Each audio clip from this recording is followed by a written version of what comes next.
What's up, guys? It's Brian back again with another episode of The Artist Influence.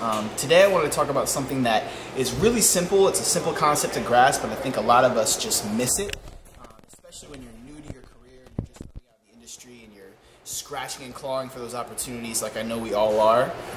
It's really easy to lose sight of just being patient. I think a lot of dancers go through their careers, especially in the early parts, and they see all of the things that all their friends are doing and all of their peers are doing and all of the people they look up to are doing, like going on tour and doing music videos. And if you haven't yet done that, it's really hard for you to be patient and wait for your time, right? But patience is a really important thing in this industry, especially because you only have one chance to make a first impression.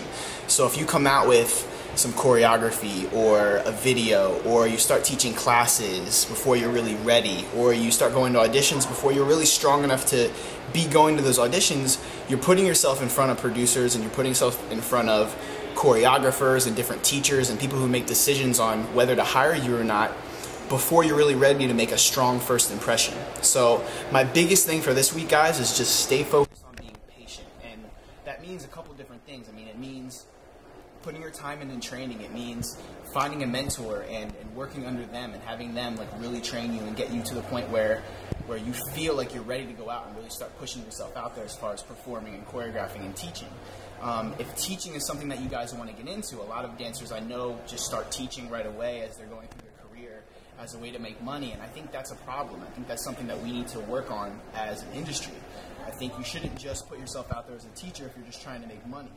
Be patient with it, be patient with your skills, and be patient with your style until you get to a point where you really have something to give back. And that goes with performing and auditioning as well. If you start going on auditions before your freestyle is together, your look is together, your choreo pickup is together, and all those things that you need as a strong professional dancer to be there, then you're putting yourself in front of these producers and choreographers that may later in the future want to book you, and you're making a bad first impression on them. So biggest thing for this week, guys, is just be patient. And whenever you see, one of the ways that you can help yourself be patient is to not pay so much attention to what everyone else is doing. It's really easy to get on Instagram and get on Facebook and get on Twitter and see all these people posting like books, set life, all this kind of stuff about all the gigs they're doing, and get so caught up in that, and then think about yourself and say, well, why am I not doing that?